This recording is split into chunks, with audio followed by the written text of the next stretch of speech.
Hello, কেমন আছো সবাই? চলো আজ বানাই একটা ব্রেকফাস্ট রেসিপি। তো আজকে আমরা বানাচ্ছি পালং শাকের পরোটা। তো প্রথমেই তার জন্য পালং শাকটাকে ভালো করে ধুয়ে নিয়ে সিদ্ধ করে নিয়েছি। একটু বেশ হাফ সিদ্ধ মতন হয়ে এলে সেটাকে তুলে নিয়ে আমি এটাকে ঠান্ডা জলের মধ্যে দিয়ে দিয়েছি। এবারে ঠান্ডা জলের মধ্যে দিলে যেটা হয়, এই যে সবুজ রঙটা না এটা লক হয়ে যায়। না হলে রঙটা ফেড হয়ে যায় আর কি যখন পরোটাটা বানানো হবে। তো তারপরে আমি পালং শাকগুলো একটা মিক্সির মধ্যে নিয়ে তার সাথে কিছুটা ধনেপাতা, লঙ্কা, আদা সব কিছু দিয়ে ভালো করে এটাকে বেটে নিয়েছি। আর তারপর এইটা হয়ে যাওয়ার পর আমরা এদিকে চলে এসেছি ময়দা মাখতে। পরিমাণ মতো ময়দা নিয়ে তাতে একটু নুন দিয়ে এবং ময়ান দিয়ে তারপর আমি এই মিক্সচারটা দিয়ে দিয়েছি এবং দিয়ে ভালো করে মেখে নিয়েছি। নিয়ে তারপর পরোটার আকারে বেলে নিয়েছি।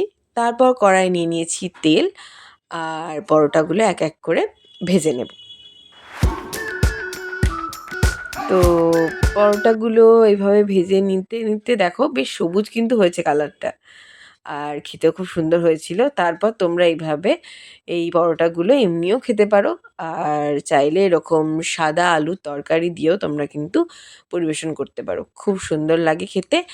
আর এই সাদা আলুর তরকারি রেসিপিটা যদি জানতে চাও তাহলে অবশ্যই আমাদের চ্যানেলে চোখ রেখো, আমরা অবশ্যই সেটাও শেয়ার করে দেব।